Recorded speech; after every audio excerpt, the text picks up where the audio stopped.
한국인의 저력은 과연 어디까지일까요? 작은 세탁소에서 자란 한 소녀가 결국 세계를 놀라게 했습니다. 편견과 차별을 딛고 실력 하나로 국제 무대에서 자신의 가치를 증명해낸 오늘의 이야기. 그 놀라운 여정을 함께 따라가 보시죠. 시작하기 전에 구독, 좋아요, 댓글 참여로 어려운 우리 채널에 응원 부탁드립니다. 그럼 바로 시작하겠습니다. 안녕하세요. 제 이름은 소피 최예요. 저는 시카고의 한인타운 근처에서 태어나고 자란 한국계 미국인이에요. 우리 가족은 작은 세탁소를 운영하며 생계를 이어가고 있어요. 세탁소는 우리 가족의 삶 그 자체였어요. 새벽이면 어김없이 세탁기가 돌아가는 소리가 들렸고, 오후에는 옷이 깔끔하게 정리되었어요. 엄마와 아빠는 하루 종일 손에서 비누 거품을 떼지 못했어요. 세탁소 특유의 세제 냄새가 몸에 배어 있었고, 피곤한 기색이 역력했지만 부모님은 한 번도 불평하지 않으셨어요. 저는 세탁소 한쪽에 마련된 작은 책상에서 숙제를 하곤 했어요. 하지만 손님이 밀려오는 바쁜 시간대에는 공부를 멈추고 부모님을 도와야 했어요. 소피, 계산 좀 해줄래? 엄마가 계산대에서 저를 불렀어요. 저희 가게에는 따로 POS 시스템 같은 건 없었어요. 20년 된 낡은 계산기 하나가 있었지만 저는 거의 쓰지 않았어요. 머릿속에서 계산하는 게 더 빨랐거든요. 이 고객은 셔츠 6장, 정장 바지 3개, 코트 1개 맡기셨고, 오늘은 속성 세탁이라서 추가 요금이 붙어. 얼마 나와? 엄마가 던진 문제를 저는 거의 반사적으로 풀었어요. 기본 요금은 $48, 여기에 속성 세탁 추가 요금 15% 추가하면. 잠깐 머릿속에서 숫자를 굴린 뒤 저는 답을 냈어요. $55 20센트. 엄마는 빙긋 웃으며 맞네 맞아. 하고 말했어요. 손님이 놀란 눈으로 저를 쳐다봤어요. 계산기가 없는데 어떻게 그렇게 빨리 계산했어? 그냥 수학을 좋아해서요. 저는 멋쩍게 웃으며 대답했어요. 손님이 감탄하는 모습에 기분이 좋았어요. 하지만 제 머릿속은 벌써 다른 생각으로 바뀌어 있었어요. 왜 가격을 단순히 15% 추가하는 방식일까? 좀 더 효율적인 가격 책정 방법이 있지 않을까? 세탁소는 단순한 노동의 공간이었지만 저에게는 수학적인 사고를 키우는 실험실이기도 했어요. 저는 하루에도 몇 번씩 새로운 계산 방법을 고민하며 수학이 실제로 어떻게 세상을 바꿀 수 있는지 생각했어요. 제가 다니는 휘트니엄 고등학교는 시카고에서 손꼽히는 명문 공립학교였어요. 이곳에서도 저는 항상 상위권을 유지했지만 아시아계 학생이라는 이유로 주목받지 못할 때가 많았어요. 소피, 너도 경시대회 나갈 거야? 친구인 레이첼이 물었어요. 응. 이번에는 꼭 1등 하고 싶어. 학교에서 선발된 최상위 학생들만이 일리노이 주립 수학 경시대회에 참가할 수 있었어요.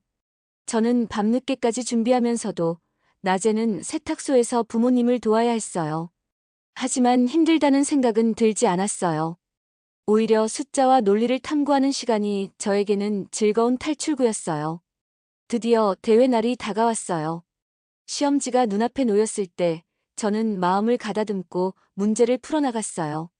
숫자들은 제 머릿속에서 자유롭게 춤을 추듯 움직였어요. 문제를 푸는 순간만큼은 세탁소도, 부모님의 고된 노동도, 주변의 편견도 모두 잊을 수 있었어요. 시험이 끝나고 결과 발표가 시작되었어요. 1등 소피 최. 그 순간 강당이 조용해졌어요. 그리고 곧바로 속삭임이 들려왔어요. 소피가 1등이라고? 원래 아시아 애들은 수학 잘하잖아. 근데 대표는 브라이언이 해야 맞지 않냐? 얼마 지나지 않아 심사위원 중 한 명이 마이크를 잡았어요. 소피는 확실히 좋은 점수를 받았지만 대표로서의 창의성이 충분한지 고민해봐야겠네요. 제 가슴이 철렁 내려앉았어요. 나는 수학시험에서 최고 점수를 받았는데 창의성이 부족하다고? 결국 대표로 뽑힌 사람은 브라이언이었어요. 저는 고개를 푹 숙였어요. 억울하고 속상했지만 그 순간만큼은 아무 말도 할 수 없었어요. 그날 밤 세탁소 문을 닫은 후 저는 구석에 앉아 노트를 펼쳤어요. 엄마는 피곤한 얼굴로 저를 바라보다가 다가와 조용히 말했어요. 소피, 괜찮아? 엄마, 내가 1등 했는데 왜 대표가 못 된 거야? 엄마는 잠시 망설이더니 제 손을 꼭 잡았어요. 우리가 한국 사람이라서 그런 걸 수도 있어. 하지만 네 실력은 누구도 부정할 수 없잖아. 내가 진짜 원하는 게 있다면 끝까지 밀고 나가야 해. 그리고 엄마는 제 머리를 살며시 쓰다듬으며 말을 이었어요. 소피, 단단한 바위는 물이랑 싸우면 항상 이길 것 같지? 근데 강물은 포기하지 않고 바위를 천천히 깎아내린단다. 결국에는 바위도 작은 모래알이 되어 흘러가게 돼. 세상에는 우리가 당장 바꿀 수 없는 일들이 많지만 내가 흔들리지 않고 계속 나아가면 결국 변하게 될 거라고 엄마는 생각해. 엄마의 말이 제 가슴 깊이 새겨졌어요. 그날 밤 저는 연필을 다시 잡았어요. 눈물이 뚝뚝 떨어졌지만 손은 멈추지 않았어요. 나는 포기하지 않을 거야. 반드시 나 자신을 증명해 보일 거야. 경시대회에서 1등을 하고도 대표로 선발되지 못한 이후 며칠 동안은 머릿속이 텅 빈 것 같았어요. 학교에서도 세탁소에서도 저는 마치 투명인간이 된 기분이었어요. 억울하고 화도 났지만 누구에게 하소연할 수도 없었어요. 내가 정말 창의성이 부족한 걸까? 이 질문이 머릿속을 떠나지 않았습니다. 그때 마침 아버지께서 도서관 아르바이트를 해볼 생각 없냐고 물으셨어요. 도서관에서 일하면 공부할 시간도 많지 않겠어? 라는 말에 저는 바로 지원했고, 다행히 동네 도서관에서 도서 정리 아르바이트를 할 수 있게 되었습니다. 책과 함께하는 시간은 생각보다 즐거웠어요. 사람들이 빌려간 책을 정리하고 도서관 곳곳을 돌며 분류된 책들을 제자리에 두는 일이 대부분이었지만 때때로 흥미로운 책을 발견하면 한동안 그 자리에 서서 읽기도 했어요. 도서관의 조용한 분위기와 종이 냄새는 저를 차분하게 만들어줬습니다. 그러던 어느 날 저는 수학 코너에서 책을 정리하다가 문득 한 권의 책에 시선이 멈췄어요. 해석학의 기초? 대학 수준의 난해한 수학책이었어요. 호기심이 생겨 책을 꺼내 먼지를 털고는 무심코 첫 장을 펼쳤습니다. 정확도와 수렴성에 대한 개념은 처음에는 그냥 흥미 위주로 넘기려 했지만 읽을수록 책 속 개념들이 머릿속에서 살아 움직이기 시작했어요. 페이지를 넘길 때마다 제가 알던 개념들이 새롭게 연결되는 느낌이 들었습니다. 저는 바닥에 쪼그려 앉아 책을 펼친 채 깊이 빠져들었어요. 연습장도 없이 머릿속으로 개념을 정리하고 방금 읽은 내용을 곱씹으며 앞뒤 내용을 연결해 나갔습니다. 평소보다 시간이 빨리 흐르는 것 같았어요. 저기요? 누군가 부르는 소리가 들렸지만 저는 듣지 못했어요. 학생? 그제야 정신이 번쩍 들어 고개를 들었습니다. 앞에는 백발이 성성한 중년의 남성이 서 있었어요. 손에는 몇 권의 수학책을 들고 있었고 그는 저를 바라보며 미소 짓고 있었습니다. 아, 죄송합니다. 책 정리를 하다 보니 저는 황급히 자리에서 일어나며 머쓱하게 웃었어요. 그런데 그의 시선이 제가 들고 있던 해석학의 기초에 머물렀습니다. 그 책을 읽고 있었니? 저는 책을 내려다보며 대답했어요. 네, 그냥 궁금해서요. 그는 흥미롭다는 듯 고개를 끄덕였습니다. 이 책이 쉽진 않을 텐데. 저는 순간 기분이 상할 뻔했지만 그의 말투에는 조롱이 아니라 순수한 호기심이 담겨 있었어요. 어려운 부분도 많지만 재밌어요. 그는 제 대답을 듣고 눈을 반짝이며 말했습니다. 수학 좋아하는구나? 저는 고개를 끄덕였어요. 네, 정말 좋아해요. 그는 제 맞은편 의자에 앉으며 책을 가리켰습니다. 어느 부분 보고 있었어? 저는 그가 뜻밖에도 관심을 보이자 조금 설레는 마음으로 책장을 펼쳤어요. 여기요. 수렴성과 극한 개념을 설명하는 부분인데 직관적으로는 이해가 되지만 엄밀한 증명이 조금 어렵게 느껴져요. 그는 책을 들여다보더니 고개를 끄덕였어요. 좋은 부분 보고 있었네. 이 개념을 제대로 이해하면 미적분학을 훨씬 깊이 있게 다룰 수 있어. 근데 너 해석학 공부한 적 있니? 저는 고개를 저었어요. 아니요. 그냥 궁금해서 펼쳐봤어요. 그는 저를 가만히 바라보더니 피식 웃었습니다. 대단한데? 보통 고등학생들은 이런 책 펼쳐보지도 않거든. 근데 너는 아예 빠져있더라. 저는 순간 쑥스러워서 고개를 숙였어요. 그가 계속 말을 이었습니다. 근데 표정이 별로 안 좋아 보이네. 무슨 고민 있어? 저는 잠시 머뭇거리다가 결국 최근 있었던 일을 털어놓았어요. 경시대회에서 1등을 했지만 대표로 선발되지 못한 이야기, 아시아계 학생이라는 이유로 창의성이 부족하다고 평가받은 이야기, 그리고 제가 정말로 창의성이 부족한 건지 고민하고 있다는 이야기까지. 그는 조용히 듣고 있다가 천천히 입을 열었습니다. 수학에서 창의성이 뭔지 생각해 본 적 있어? 저는 잠시 머뭇거렸어요. 새로운 공식을 만들어내거나 독창적인 방법으로 문제를 푸는 거요? 그는 고개를 끄덕이며 미소 지었습니다. 맞아. 근데 창의성이 꼭 대단한 이론을 발견하는 것만을 의미하는 건 아니야. 창의성은 기존의 개념을 깊이 이해하고 다르게 사고하는 능력이기도 해. 예를 들어, 너 세탁소에서 계산 빠르게 했다면서 단순히 덧셈, 곱셈을 잘하는 게 아니라 더 효율적인 가격 책정 방법을 고민했잖아. 저는 깜짝 놀랐어요. 제가 무심코 했던 생각들이 사실 창의적인 사고였던 걸까요? 그는 계속 말을 이어갔습니다. 내 소개가 늦었네. 난 윌리엄 스펜서라고 해. 시카고 대학교에서 수학을 가르치고 있어. 너 같은 학생을 만나는 건 흔치 않은데 혹시 국제 수학 올림피아드에 도전해 볼 생각 있니? 저는 순간 숨이 멎을 것 같았어요. 국제 수학 올림피아드라니. 뉴욕 경시대회보다 훨씬 높은 수준의 대회였습니다. 제가 가능할까요? 스펜서 교수님은 미소 지으며 책 한 권을 내밀었어요. 이 문제집 한번 풀어봐. 만약 내가 이 문제를 재미있다고 느낀다면 충분히 가능성이 있어. 저는 조심스레 책을 받아들였습니다. 국제 수학 올림피아드 문제집? 책장을 넘기자 복잡한 기호와 수식이 가득했지만 이상하게도 가슴이 두근거렸어요. 그날 이후 저는 매일 도서관에서 스펜서 교수님과 함께 공부하기 시작했어요. 올림피아드 문제들은 상상을 초월할 정도로 어려웠지만 그 속에서 새로운 패턴을 발견하는 것이 너무나 재미있었어요. 매일 밤 세탁소에 돌아와서도 문제를 풀었고, 문제를 풀다가 손님들의 계산 방식이 떠오르면 그것을 수학적으로 분석하는 연습도 했습니다. 어느새 저는 이전보다 훨씬 더 깊이 있게 사고하는 법을 배우고 있었어요. 그리고 깨달았습니다. 저는 부족한 것이 아니라 새로운 방식으로 생각하는 법을 배우고 있을 뿐이라는 것을. 국제 수학 올림피아드 출전이 확정된 후 저의 하루는 완전히 달라졌어요. 스펜서 교수님과의 훈련은 점점 강도가 높아졌고 문제를 푸는 시간도 길어졌습니다. 세탁소에서 부모님을 도운 뒤에도 저는 새벽까지 책상 앞에 앉아 문제를 풀었어요. 하지만 지칠 틈은 없었어요. 문제를 풀 때마다 마치 새로운 세계를 탐험하는 기분이었고 수학이라는 언어를 통해 세상을 바라보는 시야가 점점 넓어지는 것 같았습니다.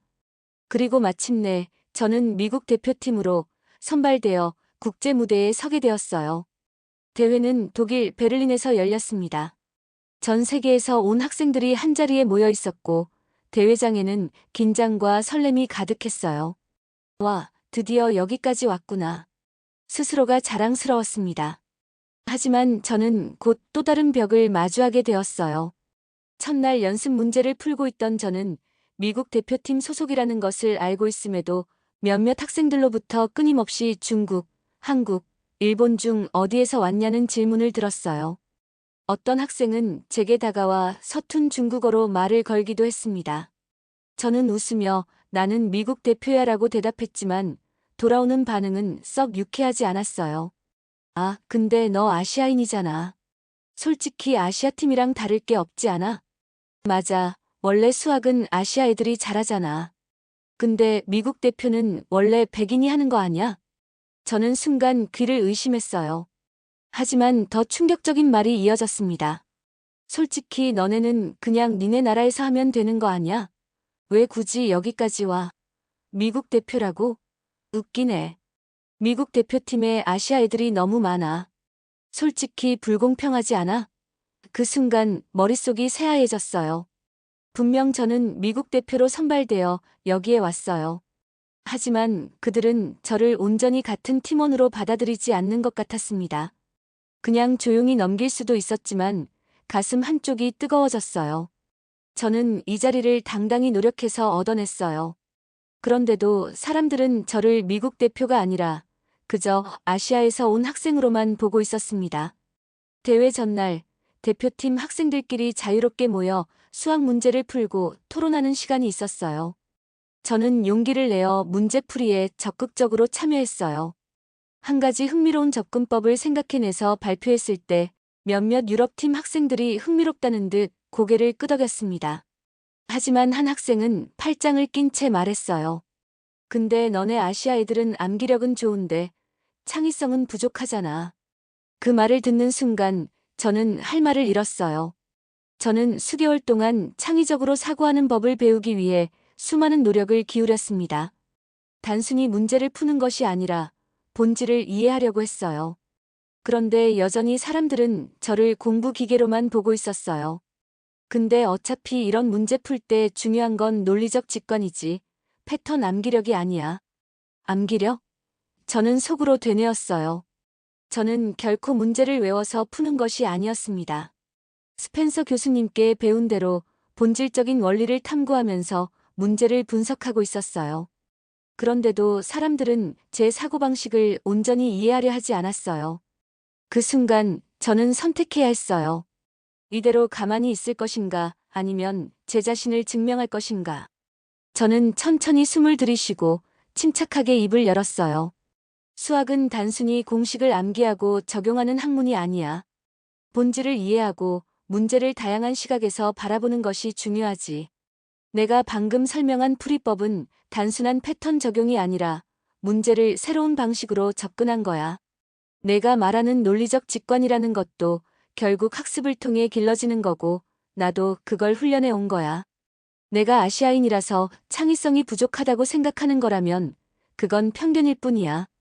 아니 그게 아니라 그냥 일반적으로 그렇다고 하잖아.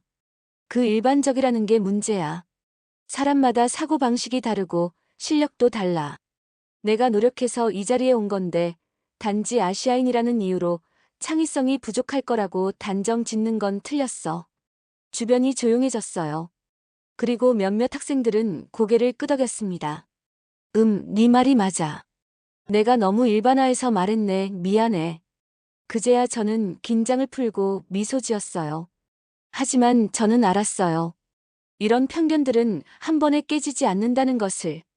그날 밤 저는 호텔방에서 다시 문제집을 펼쳤어요. 내일이면 본선이 시작됩니다. 저는 이제 더 이상 주저하지 않기로 했어요. 나는 아시아인이지만 나는 미국 대표이기도 해. 그리고 무엇보다 나는 수학을 사랑하는 사람일 뿐이야. 이제 제가 증명할 차례였어요. 드디어 본선이 시작되었어요. 대회장은 긴장감으로 가득 차 있었고 각국을 대표하는 학생들이 책상 앞에 앉아 시험지를 받았어요. 저는 손끝이 차가워지는 것을 느꼈지만 심호흡을 하며 마음을 가다듬었습니다. 이제는 실력으로 보여줄 차례야. 시험지가 배포되고 타이머가 작동되자 대회장은 숨소리마저 조용해졌어요. 저는 문제를 하나하나 읽으며 차근차근 풀이를 시작했습니다.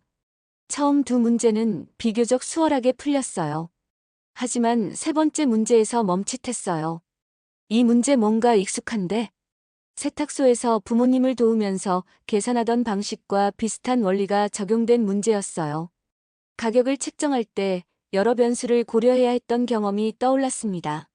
문제를 다시 읽어보니 단순한 공식이 아니라 실생활의 패턴을 분석해야 하는 유형이었어요. 저는 연습장에 수식을 적기 시작했어요. 다른 참가자들이 고민하는 동안 저는 손을 멈추지 않았습니다. 하지만 확신이 들지 않았어요. 저보다 뛰어난 학생들이 이렇게나 많고 지금도 이 문제를 풀지 못해 머리를 싸매고 있는데 내가 맞는 걸까? 순간 손이 떨렸어요.